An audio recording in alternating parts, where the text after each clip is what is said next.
Okay. Estamos aquí con el doctor Xavier Sáez Llorens, pediatra infectólogo, que nos va a hablar sobre el coronavirus y el problema actual sobre el coronavirus en el mundo.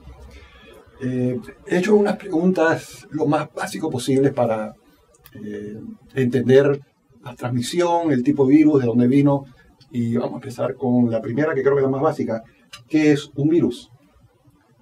Bueno, un virus en teoría es el organismo vivo más pequeño que hay, ¿no? Y que no puede replicarse por sí solo. Tiene que estar metido dentro de una célula para poder vivir, por llamarlo de alguna manera, ¿no? Porque básicamente consta de un ácido nucleico, que es como un ADN o un ARN, y una envoltura proteica. Entonces, este virus necesita una célula humana, una célula animal, o una célula incluso hasta una bacteria, se mete ahí y utiliza toda la maquinaria de la célula para seguir replicando y seguir reproduciéndose. O sea que fuera de una célula, básicamente se puede considerar como un material inerte, ¿no? Y justamente la diferencia entre un virus y una bacteria, ambos pueden infectar al humano. ¿Cuál sería la principal diferencia entre virus y bacteria? Bueno, que la bacteria no necesita estar dentro de una célula, ya es una célula per se, ¿no? Entonces la bacteria vive, se multiplica fuera de la célula del cuerpo humano, ¿no? Y entonces hace toda su patogenicidad, su virulencia, su afectación desde fuera. El virus sí necesita meterse a la célula para afectar al ser humano. Además de virus y bacterias, hay otros microorganismos que causan infección. Sí, bueno, hay parásitos, hay hongos y hay algunos organismos, por ejemplo, que se llaman priones, que son básicamente material nucleico, nada más que no están muy bien entendidos y que se cree que también son patogénicos al ser humano, pero falta bastante para entenderlo. Y una pregunta también creo que bastante simple. ¿Qué es una gripe? ¿Qué es gripe? Bueno, la gripe es un síndrome, una constelación de signos y síntomas. Y popularmente se le llama gripe, en inglés flu. Y es básicamente, cuando uno habla de gripe, se refiere a que la persona tiene fiebre alta, escalofrío, dolores en los músculos, dolores en las articulaciones, todo se siente realmente mal, ¿no? A diferencia de un resfriado, que es una cosa mucho más banal. Y la gripe tradicionalmente ha sido considerada que es causada única y exclusivamente por el virus de la influenza. Por eso en inglés se le llama flu. No es causado por otros virus, mientras que el catarro y todas las otras gamas de infecciones respiratorias sí pueden ser causadas como por más de 20 variedades de virus distintas. Los únicos que causan gripe son los virus. Los únicos que causan resfriado son los virus. La mayoría de las infecciones respiratorias son virales, la mayoría. Pero también hay infecciones respiratorias bacterianas. Neumococo, por ejemplo, hemófilos, estafilococo, y esos principalmente se asocian más a patologías específicas, por ejemplo, infección de los oídos. Muchas veces empieza con un virus y después la bacteria se aprovecha que el virus causa lesión y se mete ahí, ¿no? Nosotros tenemos bacterias en todo el tracto respiratorio, el tracto gastrointestinal, en la piel. Entonces las bacterias muchas veces están ahí, no ocasionan ningún tipo de enfermedad, pero viene el virus, causa lesión de las células del epitelio y entonces la bacteria se aprovecha que está ahí, se aprovecha y se mete y entonces causa la infección, ¿no? Por ejemplo, la infección de los oídos, la infección de los senos paranasales, que es la sinusitis, la neumonía, son muchas veces infecciones bacterianas, pero precedidas por alguna infección viral. El coronavirus, ¿qué tiene especial este coronavirus? Bueno, este tiene especial que es una cepa nueva, es un tipo de coronavirus nuevo que hasta ahora no había afectado al ser humano. Pero, por ejemplo, este es el séptimo tipo de coronavirus que se ha identificado. Hay cuatro que desde hace décadas circulan en el mundo y que están en Panamá, que causan 15 a 30% de los catarros, de los resfriados, son causados por esos cuatro tipos de coronavirus. Y eso causa una infección bien leve, bien benigna, que no pasa absolutamente Un resfriado común y corriente. Después está el coronavirus que produjo el SARS. Ese sería el quinto tipo identificado que afecta a humanos. Y ese virus circuló entre el 2002 y 2003 y después desapareció. Ya no se identifica. Después está el virus del MERS, que es el del SARS, también se originó en China, el del MERS en Arabia Saudita. Y ese también es otro coronavirus que circuló, que infectó a humanos y circuló del 2012 al 2016 y ya desde el 2016 también ha desaparecido. Y este séptimo, que infecta al ser humano, es el nuevo coronavirus este de la ciudad de Wuhan en China. Pero, por ejemplo, estos son que afectan al ser humano. Pero si nos vamos a los animales, hay más de 100 tipos de coronavirus que afectan a los animales y a una gran variedad de animales distintos. Y esos todavía no han tenido la capacidad de infectar al ser humano. Pero es cuestión probablemente de tiempo y de contacto entre el ser humano y el animal para poder que esto se ocurra en el futuro, ¿no? Los síntomas y signos, la clínica de una infección por coronavirus es distinta a la de otra gripe. No, es exactamente igual a una infección respiratoria, cualquiera. Fiebre, calofrío, tos, estornudos, dolor de garganta, dificultad para respirar. Y eso básicamente lo puede producir cualquier tipo de virus respiratorio. Así que no hay forma por los síntomas, no hay forma de decir, este es un coronavirus, este es tal cosa. No, hay que hacer una prueba diagnóstica específica para detectar qué virus es el que está involucrado. Okay. ¿De dónde salen estos virus nuevos? ¿Por qué antes no habían infectado al hombre? Bueno, los virus estos, los coronavirus, ya te digo, infectan una gran variedad de animales. Aves, murciélagos, perros, gatos, vacas, caballos, pavos, gallinas, serpientes, etcétera, ¿no? O sea, una gran variedad de animales portan el coronavirus. A algunos animales incluso el coronavirus vive con ellos como un turista, le establece como una especie de parasitismo en que ni siquiera le causa enfermedad al animal. En otros casos sí puede afectar al animal. Así que esos coronavirus tradicionalmente son virus de animales. Entonces tiene que haber una especie de mutación, de que el virus cambie un poco para poder que se adapte y que infecte a la especie humana. Entonces tiene que haber primero un contacto muy estrecho con el animal que tiene el virus y después que ese virus en el tiempo mute lo suficiente para que se adapte a los tejidos humanos y entonces cause infección en los humanos. O sea, es un proceso que muchas veces toma tiempo, que no es de un día para el otro, ¿no? ¿Se sabe cómo este virus en particular pasó al humano? No se sabe, pero se sabe que es prácticamente idéntico a coronavirus que están en los murciélagos. Entonces, lo que se busca tradicionalmente es qué animal es el intermediario entre el murciélago y el ser humano. Entonces, inicialmente se había hablado de serpientes, pero eso se descartó científicamente. Ahora se habla de un animal que se llama pangolín, sí, que es un animal que es exótico.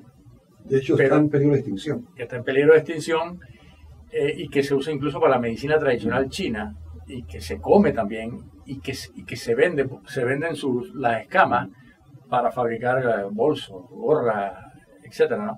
Y está en peligro de extinción, ¿no? Entonces se cree porque se ha aislado coronavirus en el pangolín que es muy similar a este coronavirus chino, ¿no? De Wuhan. Sí. ¿Qué tan contagioso es? ¿Qué tan transmisible es? Es más contagioso que el SARS, pero es menos letal que el SARS. Eso es lo que se sabe hasta ahora. Cuando uno habla de contagiosidad, en medicina se utiliza una nomenclatura que se llama R0, que es el ciclo reproductivo o la posibilidad de contagiar a otros. Entonces, por ejemplo, el R0 para este coronavirus está entre 2 y 3. O sea, una persona enferma infecta a 2 a 3 más. Eso es más o menos la posibilidad de contagio. Para ponerlo en perspectiva, por ejemplo, el sarampión, el R0 es casi 18. O sea, una persona infectada con sarampión puede infectar a 18 personas adicionales. La toferina es más o menos como 8. El virus de la influenza está también entre 2 y 3, también muy parecido a esto. El SARS era como entre 1 y 2.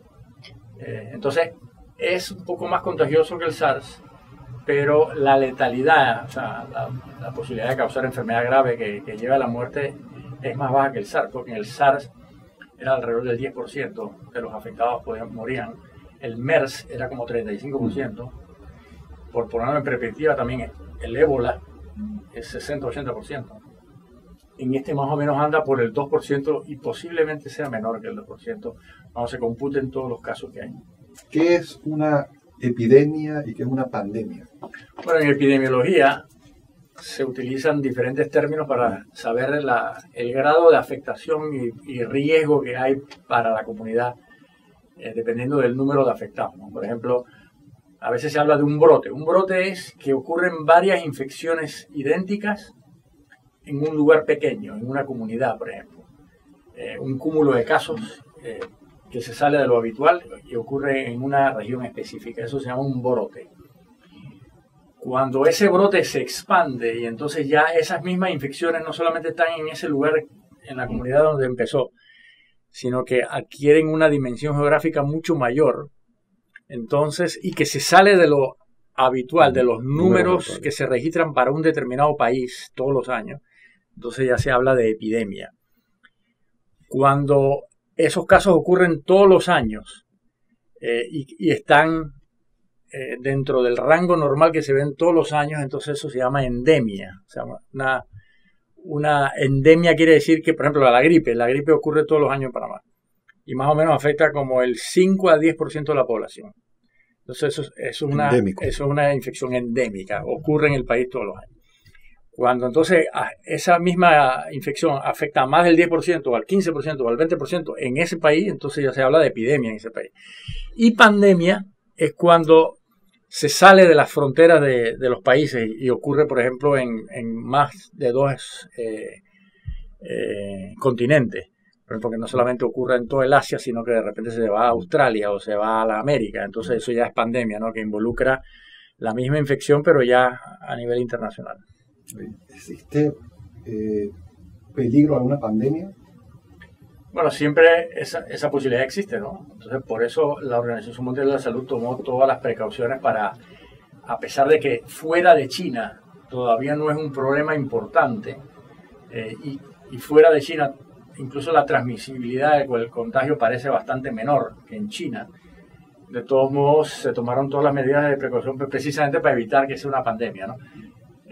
Así que hay básicamente dos destinos y es impredecible saber cuál de esos destinos va a adoptar este virus. Un destino es que sea como el SARS y el MERS y desaparezca. Se acabó. Y el otro destino es que se incorpore al repertorio de virus que pueden afectar todos los años al ser humano. Como por ejemplo el virus pandémico H1N1 de la gripe, que en el 2009 causó estragos y una mortalidad importante. Después, y hasta el día de hoy, ya es un virus que todos los años es la gripe común y corriente. Y ya incluso la mortalidad ha bajado considerablemente. O sea que se adaptó al ser humano y por mecanismos darwinianos de que yo prefiero no matar, porque si yo me mato al ser humano, yo también me estoy aniquilando yo mismo. Yo me adapto al ser humano, vivo con él, lo afecto, pero no muero.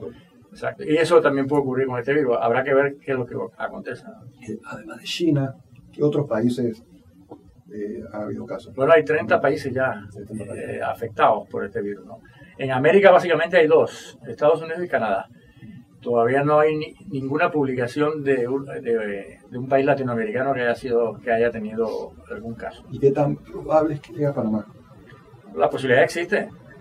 La posibilidad existe porque los virus no necesitan visa para viajar, ¿no? Entonces eso viajan como seres humanos, ¿no?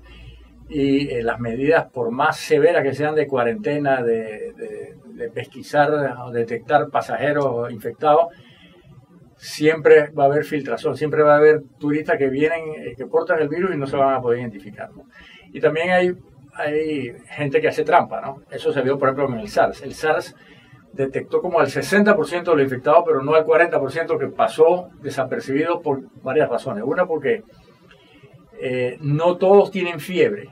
El 85% tiene fiebre, o sea que hay un 15% que no tiene fiebre. Entonces yo le pongo un detector, un sensor térmico y no voy a detectar que tiene fiebre.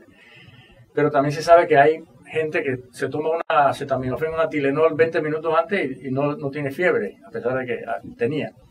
O sea que, y además también se sabe que hay gente ya que no viene directamente de China, sino que viaja a Turquía, viaja a los Países Bajos, viaja a otro país, se queda un tiempo ahí y después viene por una línea completamente aérea diferente y entonces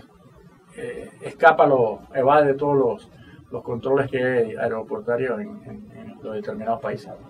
¿Alguna precaución que debe tomar el ciudadano común en Panamá hoy día?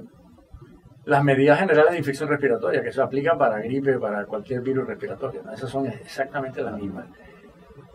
Por ejemplo, si una persona está tosiendo o está estornudando, la mascarilla sí le sirve a esa persona para no transmitírselo a otro. Pero si yo no estoy enfermo, a mí la mascarilla no me sirve prácticamente de nada. Entonces la mascarilla le sirve, hablando de los no enfermos, le sirve, por ejemplo, al personal de salud que atiende a un paciente o los familiares que están en contacto íntimo. A eso sí le puede servir un poquito la mascarilla, pero a la población general no. La población general necesita básicamente evitar, cuando hay infecciones respiratorias, cuando hay gripe, evitar ir a lugares donde hay mucho hacinamiento, mucha gente, lavarse frecuentemente las manos, porque los virus muchas veces se portan en las manos, ¿no? Y ahí es donde ocurre la transmisión. Si hubiera un caso en Panamá, ¿qué medidas tomaría el ciudadano? ¿Las mismas? Las mismas, exactamente las mismas. Y bueno, el uso de la mascarilla, como dijiste, sería principalmente para el enfermo. Para el enfermo, en caso de... O para la gente que está en contacto muy íntimo. Y los pacientes, la edad de los pacientes, ¿qué...? Es una buena pregunta porque la mayoría, por ejemplo, de las muertes ha ocurrido en personas mayores de 50 años con alguna enfermedad crónica de fondo, diabetes, enfermedad del corazón, enfermedad del pulmón, asma, etcétera, hipertensión. Por ejemplo, no ha habido ni una muerte por debajo de los 34 años. La persona más joven que murió es de 34 años. Y lo otro es que menos del 1% de los casos confirmados ha sido en niños. Y es una curiosidad que llama mucho la atención y se está investigando por qué este coronavirus no ha tenido predilección por los niños. Entonces, los niños básicamente que están infectados o no tienen síntomas o tienen síntomas bien leves y no ha habido mortalidad en niños. Y eso es bien importante, por ejemplo, por lo que pasó en Pacora, que los pobladores de Pacora decían que tener a los estudiantes panameños que venían de China, tenerlos ahí en una escuela, después cuando los niños entraran en la escuela podían estar afectados por el virus. Y hay dos razones para decirles que no tenían por qué preocuparse por eso. Una es, primero, porque el virus fuera del cuerpo humano, en objetos, en superficies, muere rápidamente. Entonces no es un virus que va a demorar semanas ni meses ahí esperando que los niños vengan a clase, ¿no? Y lo otro es que la afección en niños por este coronavirus es prácticamente inexistente o mínima y bien leve. O sea que no sería un motivo de preocupación realmente. Entonces, en ese sentido yo creo que el pánico innecesario que se ha formado por tanta noticia falsa que ha habido ha sido peor incluso que la misma infección, ¿no? El miedo, la desinformación se propaga mucho más rápido que cualquier virus, ¿no? Y entonces eso ha ocasionado incluso discriminación y racismo. En otros países incluso la afluencia a restaurantes chinos ha bajado considerablemente, han hecho boicot a comunidades chinas, etcétera, ¿no? Lo cual es completamente producto de la ignorancia y el pánico que se ha creado, ¿no? Los hospitales, ¿se están preparando aquí en Panamá? ¿Hay algún tipo de medida que están tomando actualmente? Bueno, se ha entrenado. La Organización Mundial de la Salud tiene todo un curso de entrenamiento que se ha dado en los hospitales para básicamente evitar la propagación del virus y que la gente del hospital tenga medidas de bioseguridad de protección para que no haya propagación dentro del hospital, ¿no? Así que sí hay entrenamiento, pero el entrenamiento es básicamente igual que las infecciones respiratorias para cualquiera, ¿no?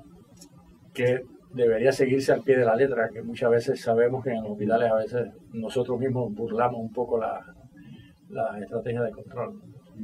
Si tuviera un viaje programado a China, lo cancelo.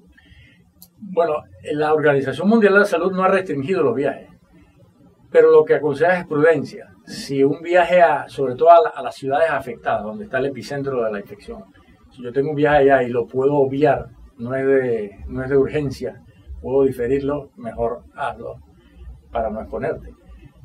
Pero fuera de China realmente no hay ninguna restricción para viajar, incluso en países que ya tengan algunos casos tampoco hay restricción, ¿no? De hecho, por ejemplo, oí una noticia hoy que la selección de fútbol de Panamá canceló el viaje a Tailandia, tenía un amistoso en Tailandia porque en Tailandia hay casos, pero en Tailandia hay 30 casos, son 70 millones de habitantes. La probabilidad de que haya contacto con alguien es prácticamente mínima, ¿no? Y el futbolista va a entrenar, va a un lugar específico, ¿no? Lo mismo que, por ejemplo, Estados Unidos. En Estados Unidos hay 12 casos, entonces no por eso yo no voy a ir a un viaje a los Estados Unidos. Y la aparición de estos virus tiene algo que ver con hábitos alimenticios, culturales de algunas regiones de Asia, en China. Bueno, pudiera tener que ver, claro, ¿no? Porque la proximidad a animales, diferentes tipos de animales, y si los animales están infectados con diferentes microbios, puede ser la puerta de entrada para que el ser humano se afecte, ¿no?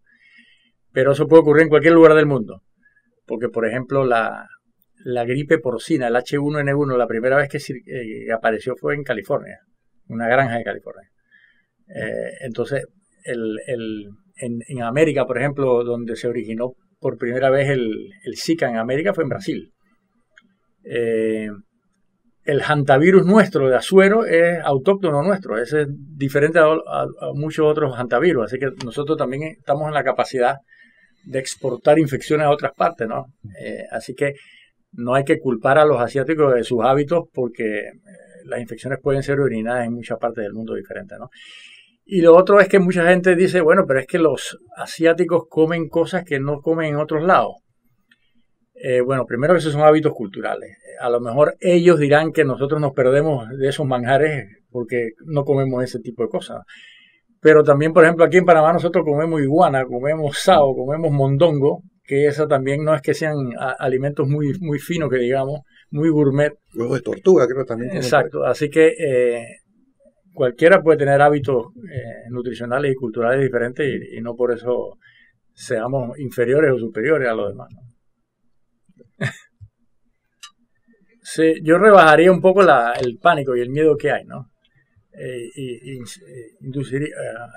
Exhortaría a que la gente tenga calma, que si llega algún caso en Panamá, muy probablemente va a ser una cosa aislada, que a lo mejor se va a contener adecuadamente con las medidas de protección que hay. Y de hecho, si uno ve, por ejemplo, la mortalidad fuera de China, porque en China habíamos hablado de que ahora mismo está en el 2%, pero puede ser menos.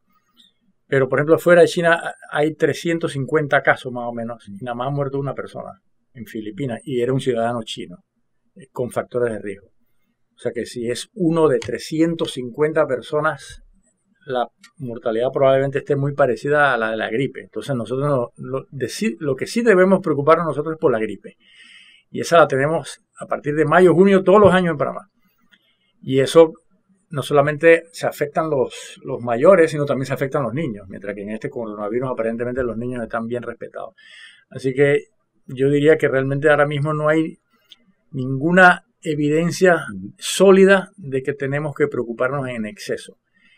Y la mayoría de expertos sostiene de que muy probablemente es difícil que esto se convierta en un problema de salud pública internacional relevante. Y de hecho, seguramente muy inferior a la gripe, que la tenemos todos los años.